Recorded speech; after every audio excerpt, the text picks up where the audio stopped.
आनंद रामायण जन्मकांड पहला सर्ग। श्री हरि श्री गणेशाय नमः। श्री सीतारामाभ्यां नमः।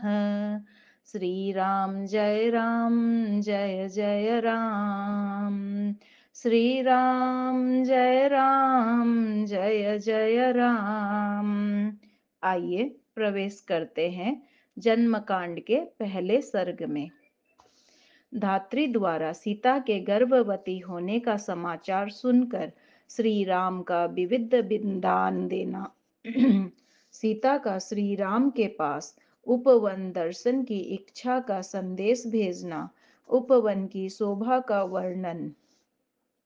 श्री रामदास बोले, हे शिष्य विष्णुदास, साकेत नगरी में श्री राम ने देवी सीता तथा अपने भाइयों के साथ बहुत समय तक अनेक प्रकार की दिव्य लीलाओं को किया, जो देवताओं के लिए भी दुर्लभ है।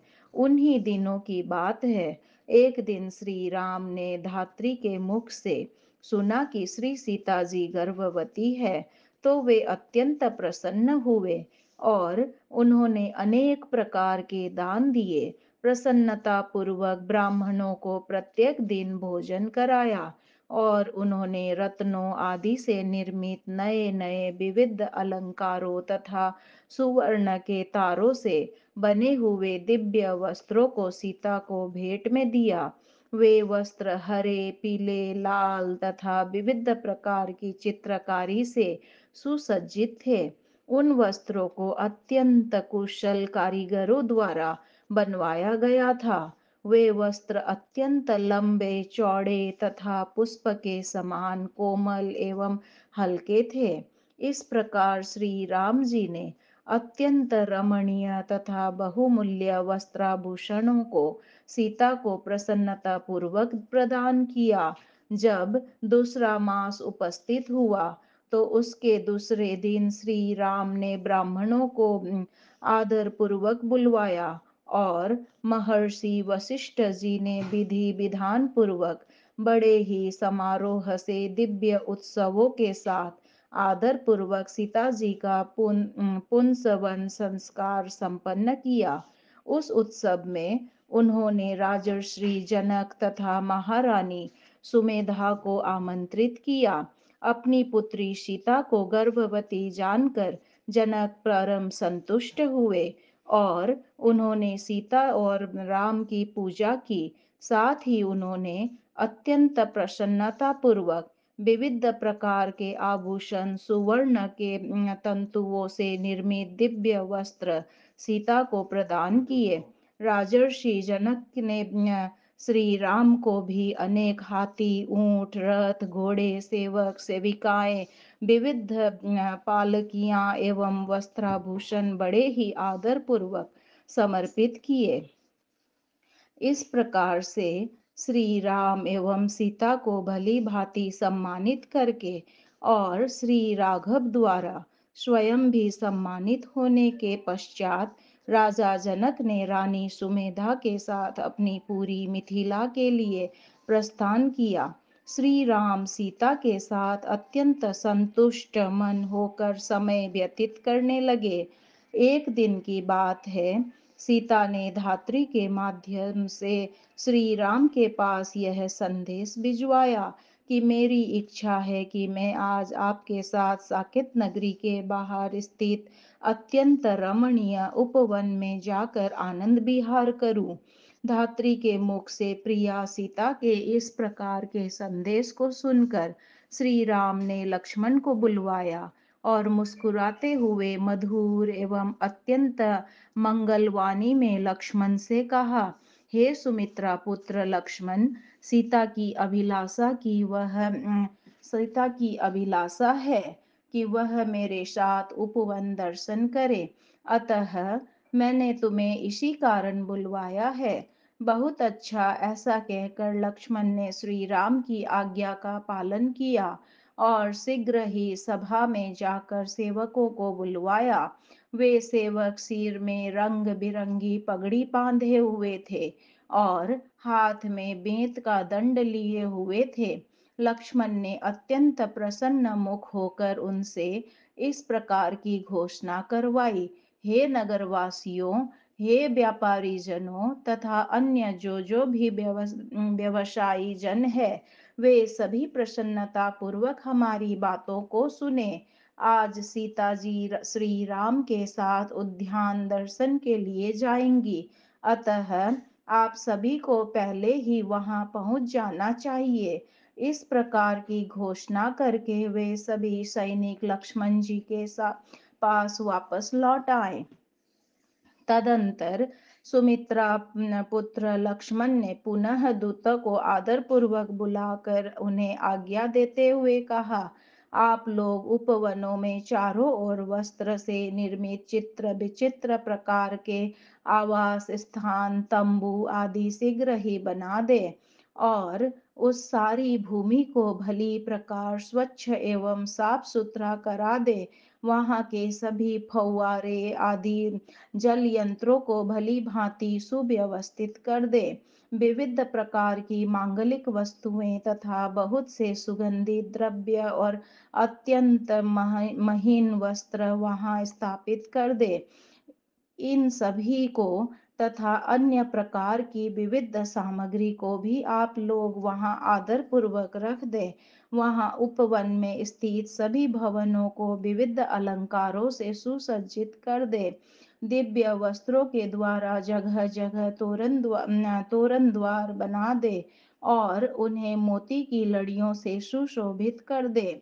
बहुत अच्छा, ऐसा ही होगा, यह कहकर उन सभी दूतों ने शीघ्र ही वो सारी व्यवस्था संपन्न कर दी।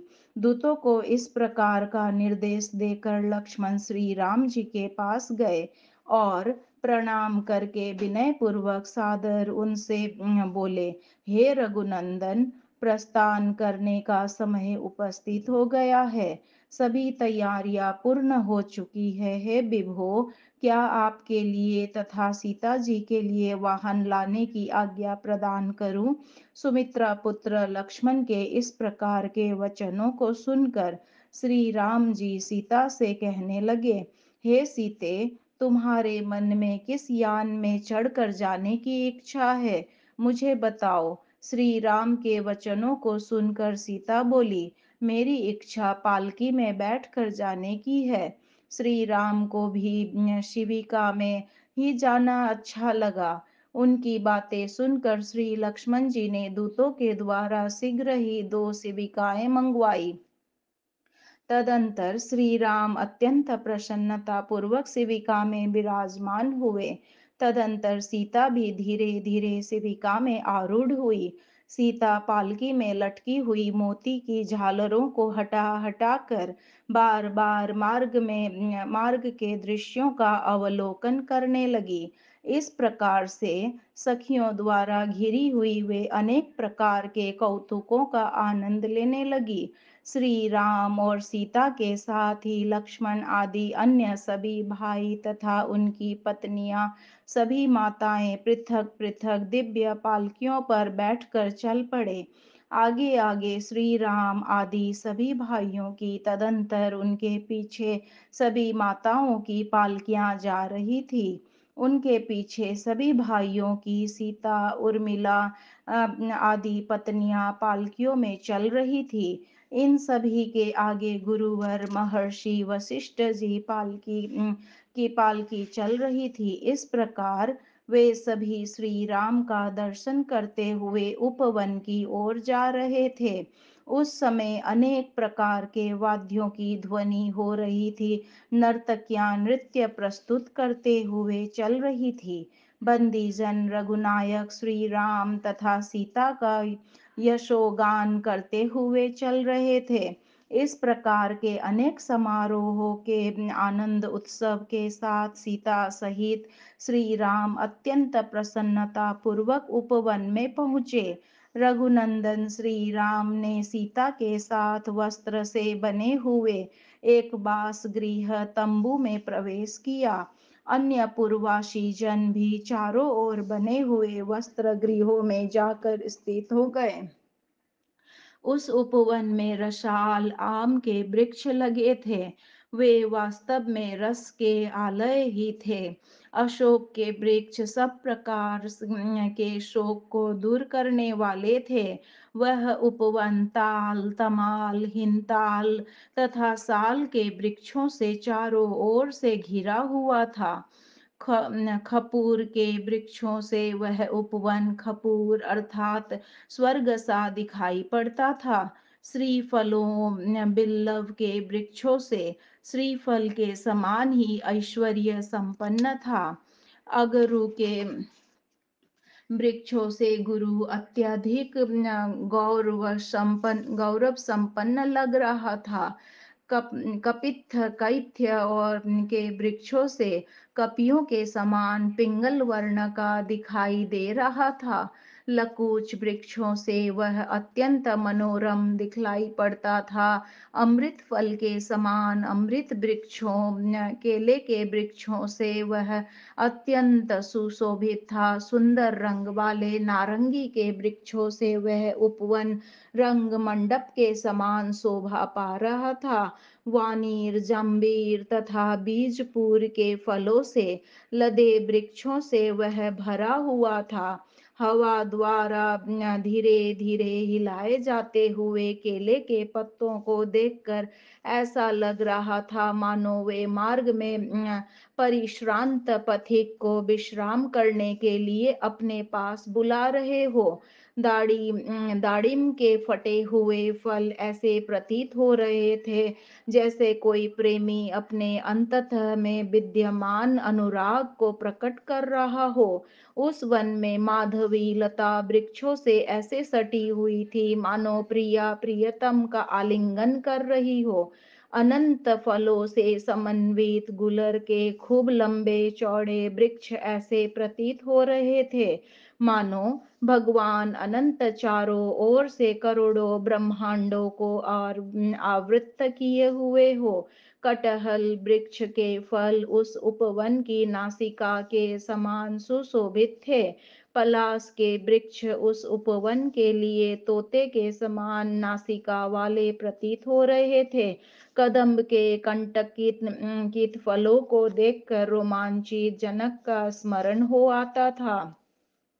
उस उपवन में लाल लाल पुष्पों से लदे हुए सेमर के वृक्षों ने कमल वन की शोभा को भी पराजित कर दिया था।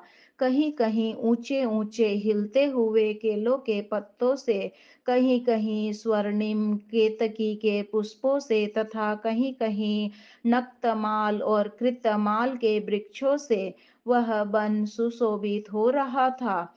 नारिकेल खजूर एवं अंबर के वृक्ष उस उपवन के लिए छत्र से बने हुए थे। वकुल तथा तिलक के वृक्ष मानो उस वन के मस्तक पर तिलक की भांति सुशोभित हो रहे थे। चंदन रक्त चंदन हरित की कर्णिकार तथा धात्री वृक्षों से वह उपवन विभूषित था।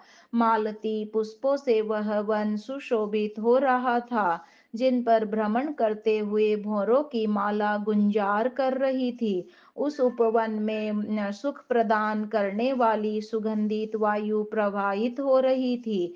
वह वन अनेकों मृगों से व्याप्त था। वहां विविध प्रकार के पक्षीगण निनाद कर रहे थे। कितने ही सरोवर तथा जल स्रोत वहां विद्यमान थे। वह उपवन चारों ओर से खाइयों से घिरा हुआ था। वृक्षों से इधर उधर गिरते हुए पत्तों से ऐसा प्रतीत होता था मानो कोई दानी धन की वर्षा कर रहा हो। उस उपवन में अनेकों मयूर मधुर ध्वनि कर रहे थे। उससे यह लगता था कि मानो वे अपनी ध्वनि के द्वारा उपवन में दूर से आ रहे व्यक्ति का स्वागत कर रहे हो। इस प्रकार की शोभा से संपन्न उस उपवन को सीता जी ने देखा तो उसे देखते ही वे अत्यंत प्रसन्न हो गई और इधर उधर विचरण करने लगी। सर्ग 1 यहाँ संपूर्ण हुआ। सियावर रामचंद्र की जय, पवन सुत हनुमान की जय।